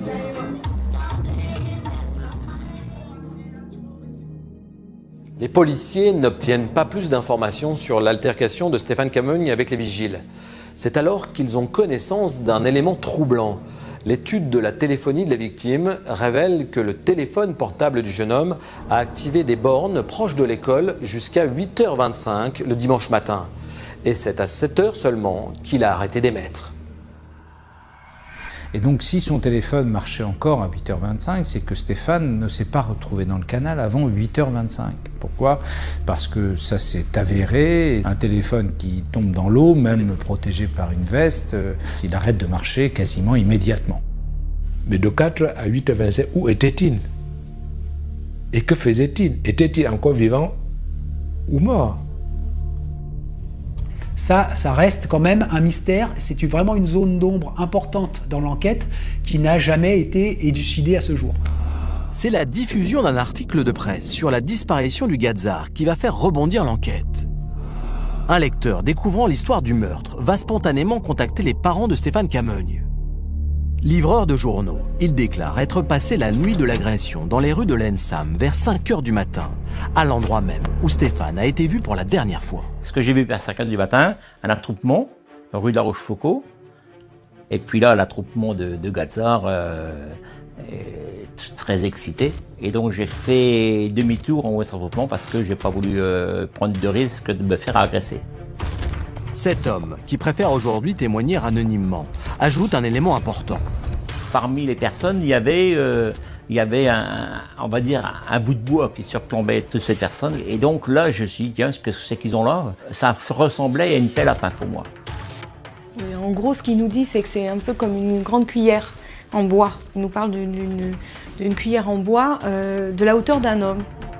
C'est là que j'ai percuté en disant, mais oui, effectivement, c'était certainement leur symbole, quoi. Le symbole auquel fait allusion le témoin s'appelle chez les Gadzar une clédex. En recherchant, on va se rendre compte que chaque promotion a ce qu'on appelle une clédex, c'est-à-dire un espèce d'ouvrage d'art qui pèse un certain poids souvent et qui est en bois et qui peut ressembler effectivement à ce qu'il nous décrit. Est-il possible que l'objet que le groupe de Gadzar, alcoolisé et agressif, avait en sa possession soit une clédex ? La Clédox, généralement, est exposée durant le bal des Fignos, qui est disponible et que tout le monde peut regarder et contempler durant cette cérémonie. Elles sont dans un coin d'une salle, mais elles ne sont pas du tout déplacées, c'est lourd, c'est encombrant et ça ne se transporte pas facilement. Sur les photos prises lors du gala des Fignos, nous avons découvert qu'il y avait bien ce soir-là une Clédex dans les locaux de l'ENSAM. Mais un autre objet a attiré notre attention. Ceci est une zatouille, selon le vocabulaire des Gadzards. Le témoin a parlé d'une pelle à pain. Était-ce en réalité une grande cuillère en bois? Est-ce l'objet contondant qui a blessé Stéphane Cameuille? Pour Maître Herman, aucune piste ne doit être négligée. À ce stade de l'enquête, on peut tout imaginer. En tous les cas, c'est un objet qui n'est pas habituel, qui peut blesser. Que cet objet a été sorti de l'enceinte de l'école par des jeunes qui avaient l'air de faire du raffut. Voilà, après c'est l'objet de l'enquête de travailler sur cette hypothèse comme sur d'autres.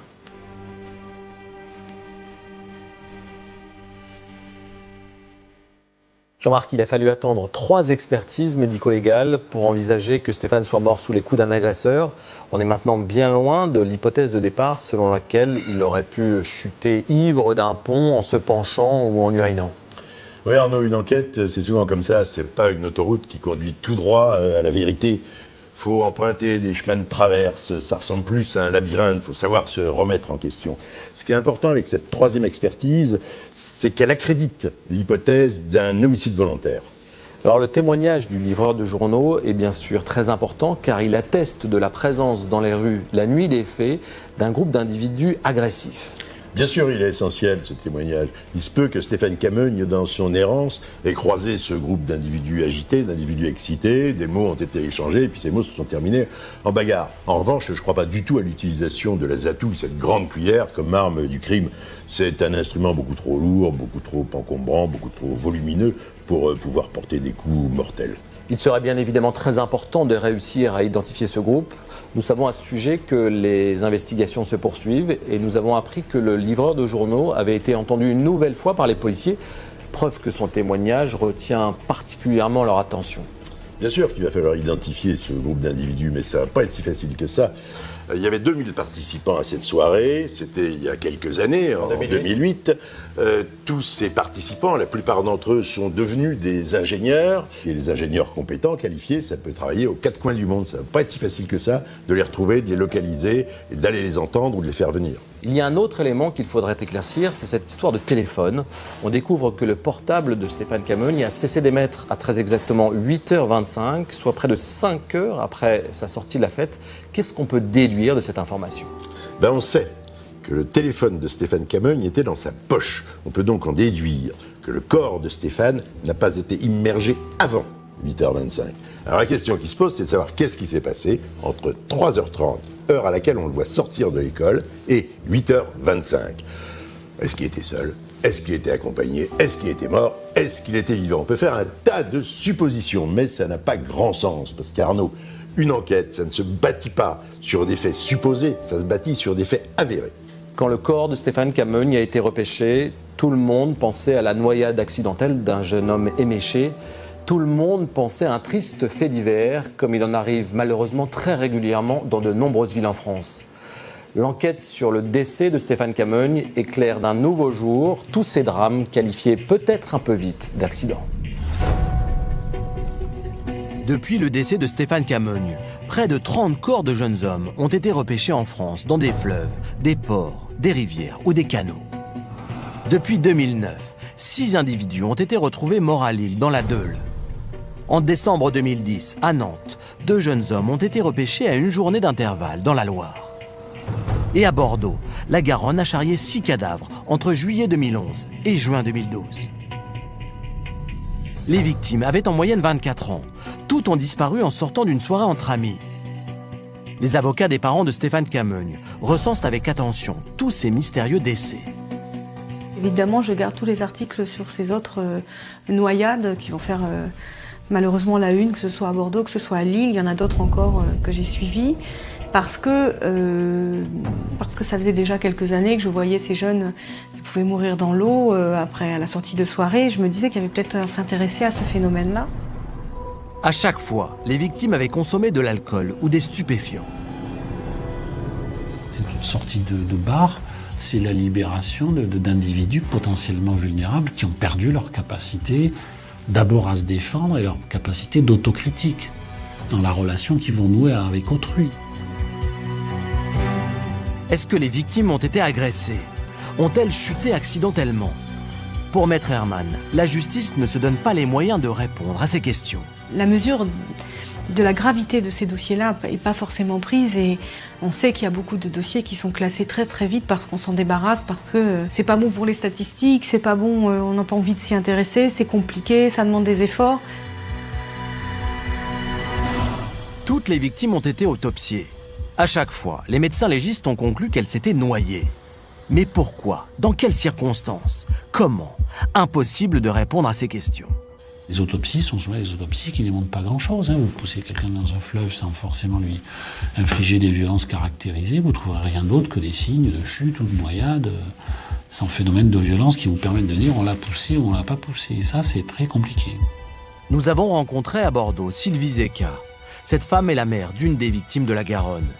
Le corps de son fils Vincent a été repêché le 27 mars 2012, 23 jours après sa disparition. À partir du moment où le corps de Vincent est retrouvé, sans poignard dans le ventre, sans quoi que ce soit, sans trace, à partir de ce moment-là, pour la police, c'est un accident. Point final. Sylvie Zeka a pu visionner les vidéos des caméras de surveillance du centre-ville de Bordeaux. Elle a vu son fils errer dans les rues après son dîner au restaurant. Elle l'a vu entrer dans un parking et ressortir avec une démarche très étrange. Je trouve complètement perdu, drogué, le regard hagard. Qu'est-il arrivé au jeune homme? Sur les images vidéo, Sylvie Zeka a l'impression que son fils a peur et qu'il est suivi. Ce qui est sûr, c'est que la carte bleue de Vincent a été utilisée au milieu de la nuit. 200 € ont été retirés. Pourtant, aucun billet n'a été retrouvé dans les poches de la victime. Qui a volé Vincent Zeka? Le voleur s'est-il fait tueur? Et surtout, comment Vincent a-t-il rejoint les berges de la Garonne? Je le vois arriver vers la place de la Bourse. Il est du côté du trottoir où se trouve la fontaine. Par rapport à la Garonne, il faut qu'il traverse les deux voies, qu'il traverse tout le côté qu'on appelle le miroir, pour arriver à la rambarde. Les barrières sont faites de telle manière qu'il faut vraiment être en pleine forme pour pouvoir les escalader. Plus aucune caméra de la ville ne va enregistrer l'image de Vincent à partir de 5 h du matin. Aujourd'hui, ses parents cherchent à relancer l'enquête sur les circonstances mystérieuses de sa disparition. Ce combat rappelle celui de Jeannette et Samuel Camogne. C'est un combat contre le silence de la justice et contre les évidences trop vite admises. Pourtant, pour le psychiatre Fabien Oba, ces soi-disant accidents sont peut-être bien des meurtres. On peut tout prendre en compte et tout imaginer, y compris effectivement que quelqu'un sévisse et puis pousse quelqu'un dans un fleuve parce qu'il est particulièrement vulnérable et parce que l'auteur est un peu tordu, psychotique, voire pervers, avec un rituel comme ça qu'il accomplit de manière un peu répétitive et immuable. Peut-on faire un lien entre toutes ces affaires de noyés? Est-ce que des meurtres se cachent derrière ces soi-disant accidents? Les avocats des parents de Stéphane Camogne n'excluent pas qu'il faille un jour rapprocher ces dossiers. Alors on nous reproche souvent à nous de voir des serial killers partout, mais on n'est pas à l'abri de liens entre les affaires. Vous savez, les liens, ils paraissent toujours étonnants parce qu'on dit géographiquement, etc. Il faut savoir que les tueurs se déplacent. Enfin, il faut arrêter de penser qu'un tueur reste dans son immeuble. Ils ne sont pas si bêtes que cela. Donc on peut avoir des déplacements. Et ça serait normal que les enquêteurs se mettent en contact, en relation avec les enquêteurs, par exemple de Lille ou de Bordeaux. Je ne suis pas convaincue qu'ils l'aient fait. Ce qui est sûr, c'est que si un jour on élucide l'affaire Stéphane Camogne, on va reconstituer le parcours des personnes qui éventuellement qui ont pu, je dirais, tuer Stéphane Camogne. Et dans ce cas-là, on verra. Qu'est-ce que vous pensez de tous ces décès de jeunes hommes sortant de soirée? On a entendu le docteur Oba dire qu'il était impossible de déterminer lors d'une autopsie si la victime avait chuté seule ou si elle avait été poussée par quelqu'un. Pensez-vous que certains de ces décès sont des meurtres déguisés en accidents?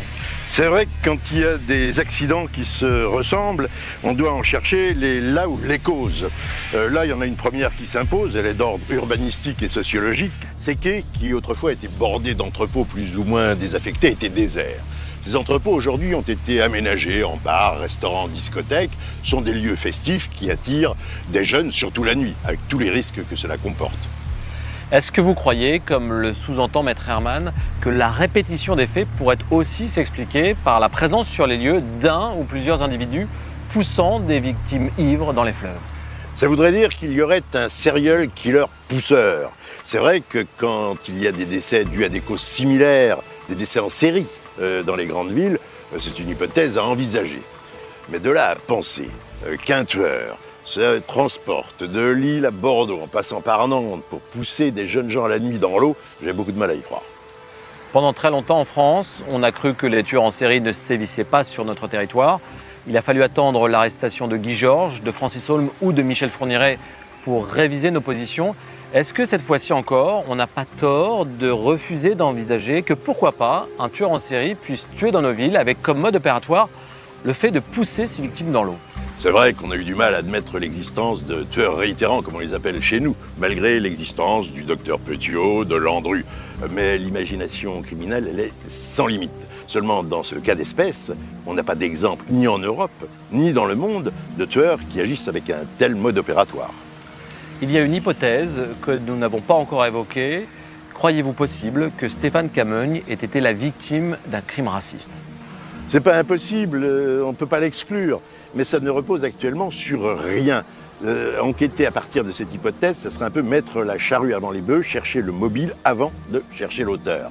C'est une hypothèse qui ne repose sur rien, sur aucun témoignage. Si encore, le marchand de journaux avait entendu des injures racistes du genre « sale noire », bien sûr que l'enquête devrait s'orienter dans ce sens.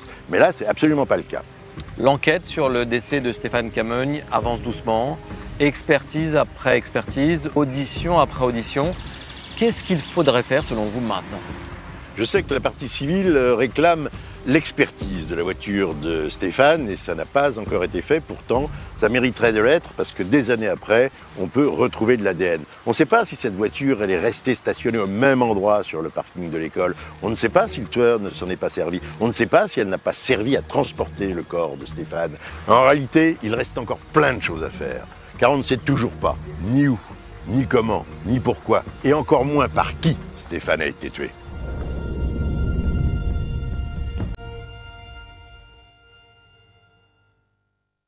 Pourquoi il est mort? Comment Stéphane est mort? Je ne comprends pas. Se poser cette question en longueur de journée, en se levant le matin, en se couchant, c'est dur. Ma propre vie s'est arrêtée. Les avocats des parents de Stéphane Cameugne sont déterminés à faire éclater la vérité. Le propre de notre travail à nous, c'est l'acharnement. On est arrivé à élucider des affaires 20 ans, 25 ans après. Nous ne lâcherons pas l'affaire. Nous pensons que la vérité se trouve quelque part à Châlons. Je pense que le nom du ou des coupables, parce que je ne suis pas convaincue que ce soit une personne seule, à mon avis, est dans le dossier ou dans sa périphérie, ça c'est clair. Et je suis convaincu qu'il y a des gens qui savent. Ceux qui étaient là, en fait, au moins pour une bonne partie, savent ce qui s'est passé. Je suis sûr qu'aujourd'hui, si on veut trouver les coupables, on va le savoir. Quand Stéphane a perdu la vie, l'existence de ses proches a été brisée à jamais. C'est déjà difficile de perdre un membre de sa famille. À plus forte raison quand on ne sait pas qu'est-ce qui s'est passé. C'est un sentiment de gâchis. Un sentiment d'injustice.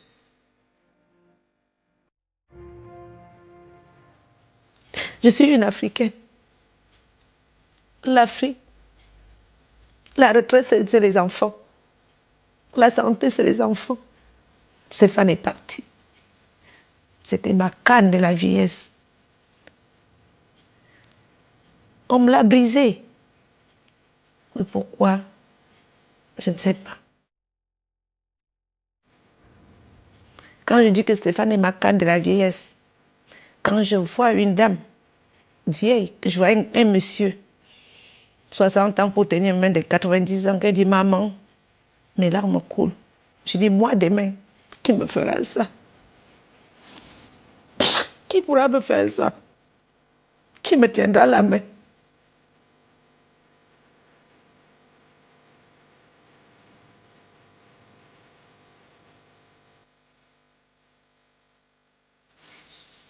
Dans cette affaire, les experts se sont contredits et les enquêteurs ont cherché dans leurs différentes conclusions le chemin de la vérité.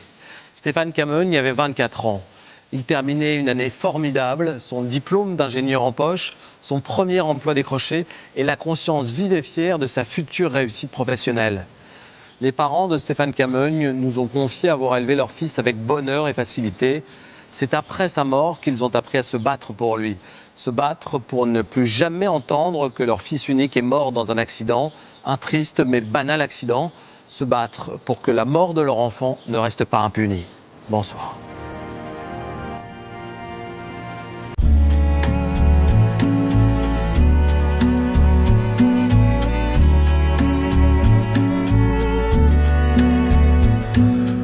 What can you say when love goes away that hasn't been said before? I have no rhyme that's different this time. There's no words to sing anymore. I haven't a clue why you went away. I only know you are gone. And I sit alone, my heart by the phone, and so I just listen to rain as it falls to the ground and washes the day away. Nothing to show and no place to go, so here in my room I stay. I don't know that I could forget you, no matter how hard I try. I'm all alone and honestly I don't know why.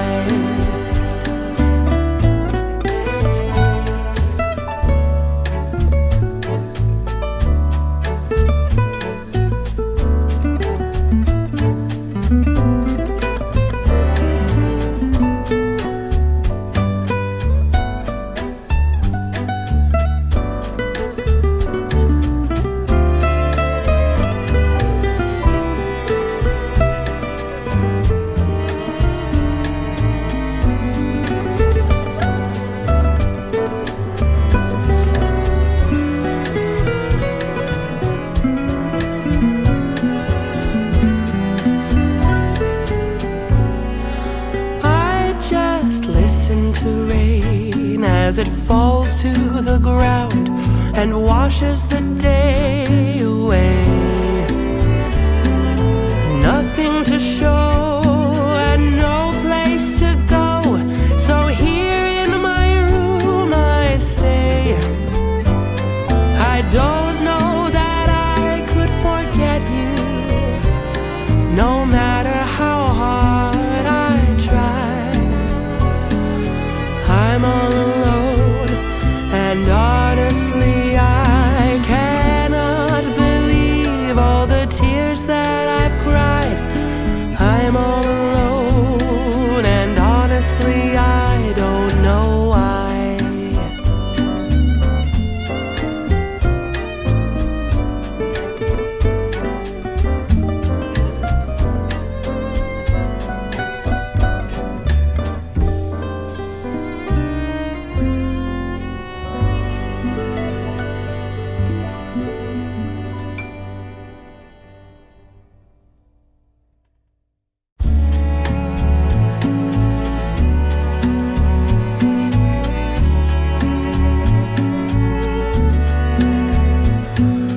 What can you say when love goes away that hasn't been said before?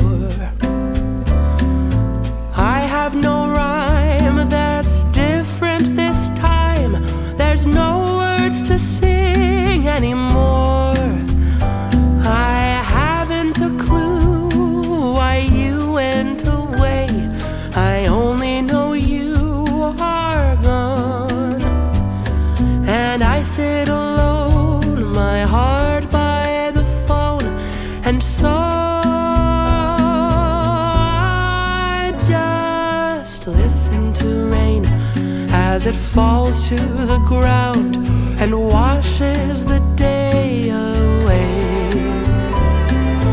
Nothing to show and no place to go, so here in my room I stay. I don't know that I could forget you, no matter how hard I try. I'm all alone and honestly I don't know why.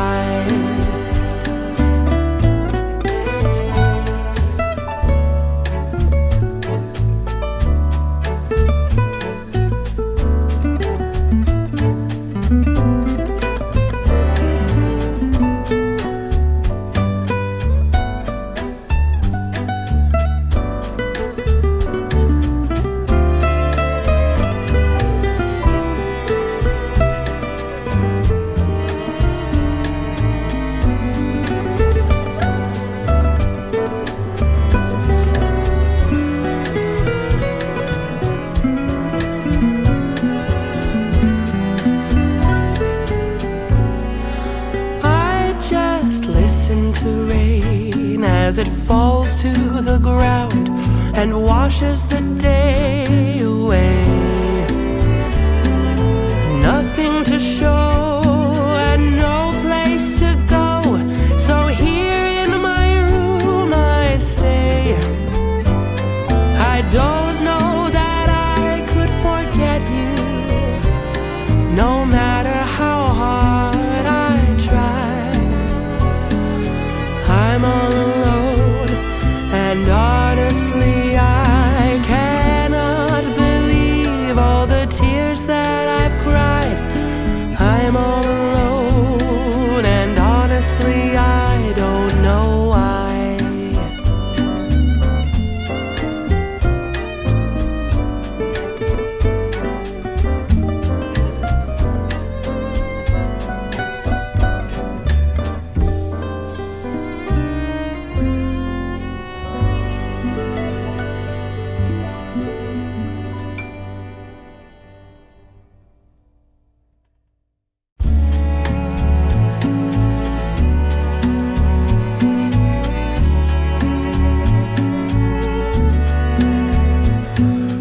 What can you say when love goes away that hasn't been said before?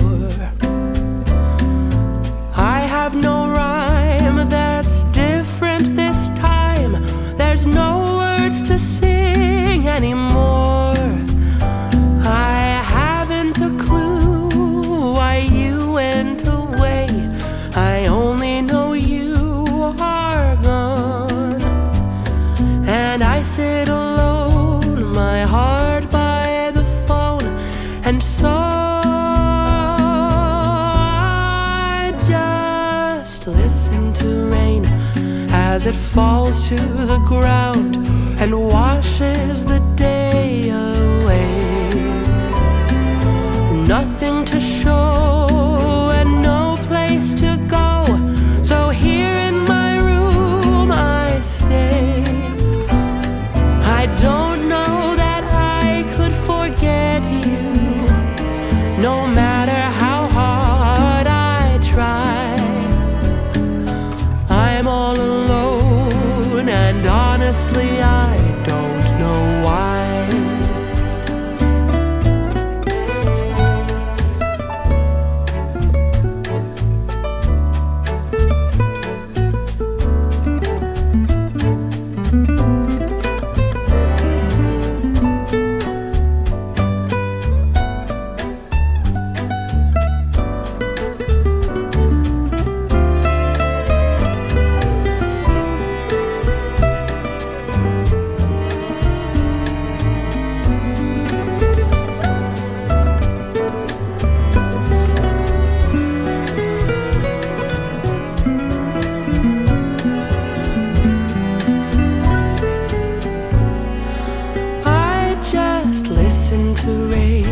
As it falls to the ground and washes the day away.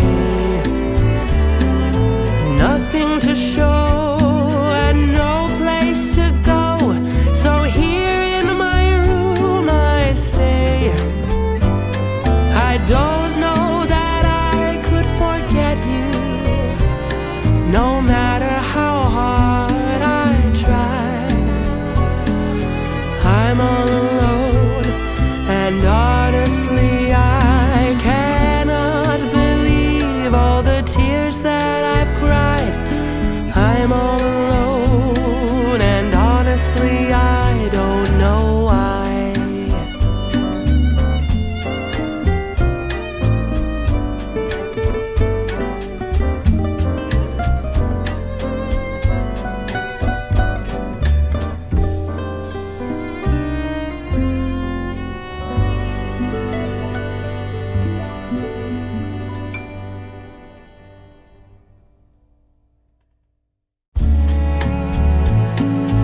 can you say when love goes away that hasn't been said before?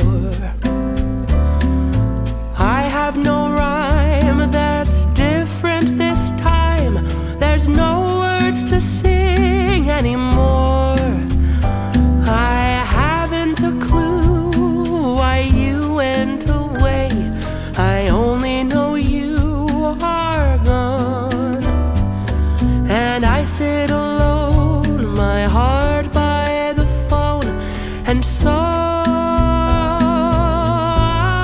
I just listen to rain as it falls to the ground and washes the day away. Nothing to show and no place to go, so here in my room I stay.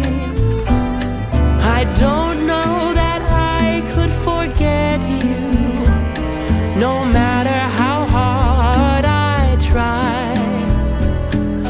I'm all alone and honestly I don't know why.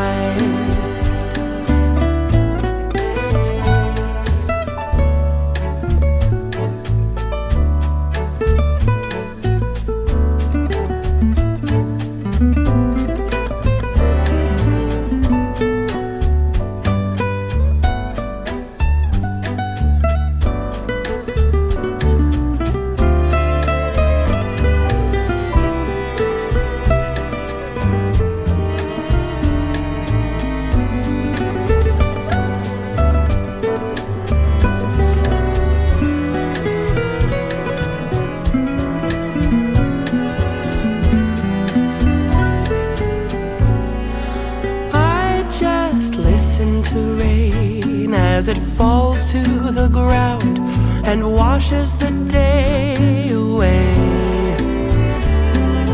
Nothing to show and no place to go, so here in my room I stay. I don't know that I could forget you, no matter how hard I try. I'm all alone, and honestly I cannot believe all the tears that I've cried. I'm all alone, and honestly I don't know why.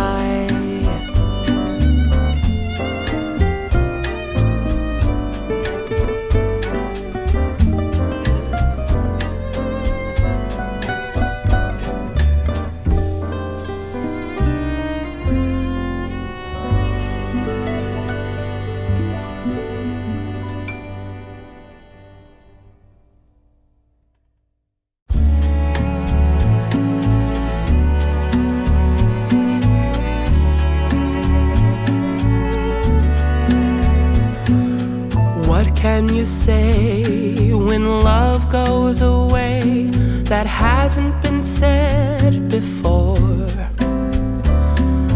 I have no rhyme that's different this time. There's no words to sing anymore. I haven't a clue why you went away.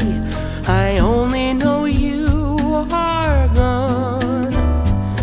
And I sit alone, my heart by the phone. And so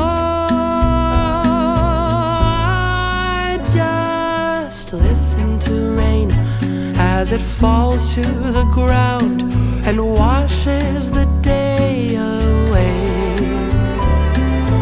Nothing to show and no place to go, so here in my room I stay. I don't know that I could forget you, no matter how hard I try. I'm all alone, and honestly I don't know why.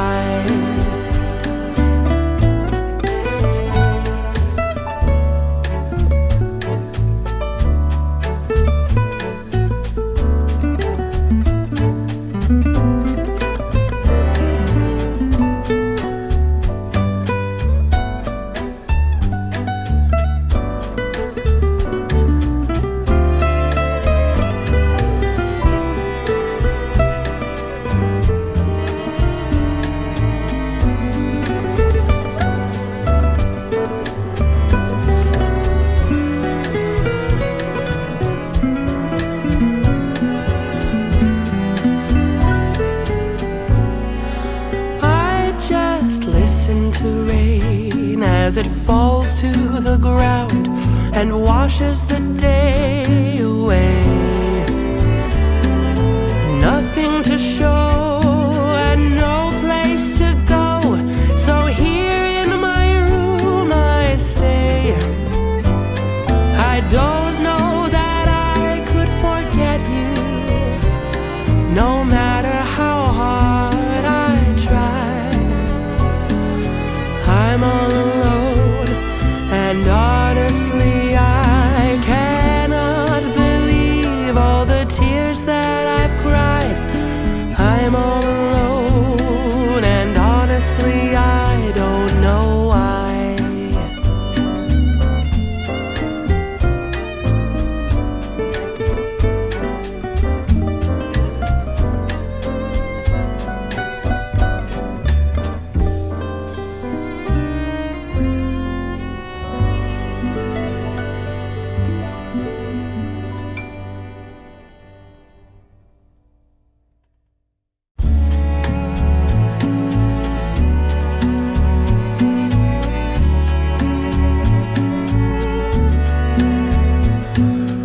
What can you say when love goes away that hasn't been said before?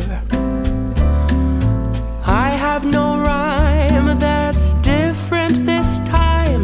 There's no words to sing anymore. I haven't a clue why you went away.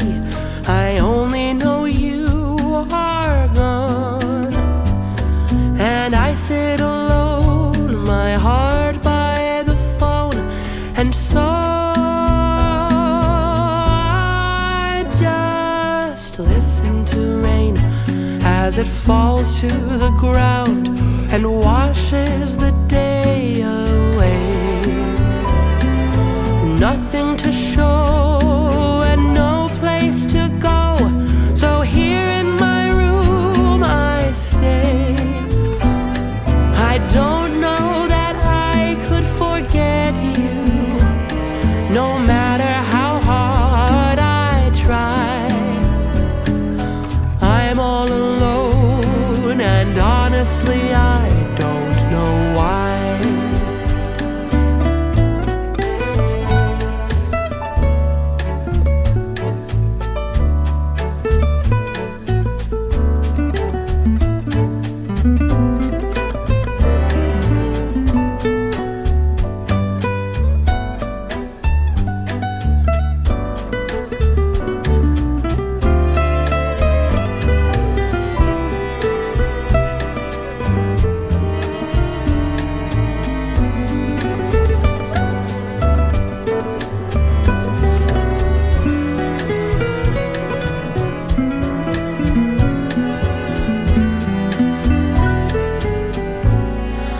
I just listen to rain as it falls to the ground and washes the day away.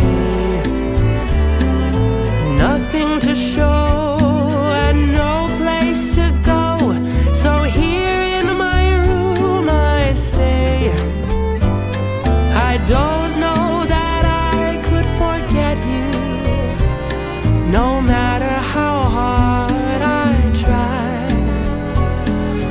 I'm all alone, and honestly I cannot believe all the tears that I've cried.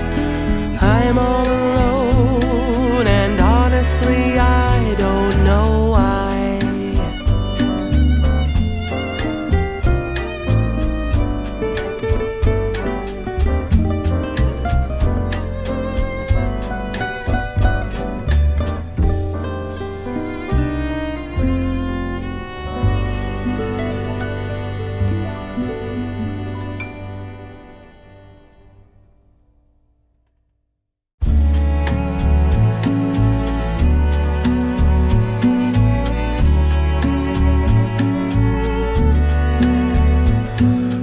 What can you say when love goes away that hasn't been said before? I have no rhyme that's different this time.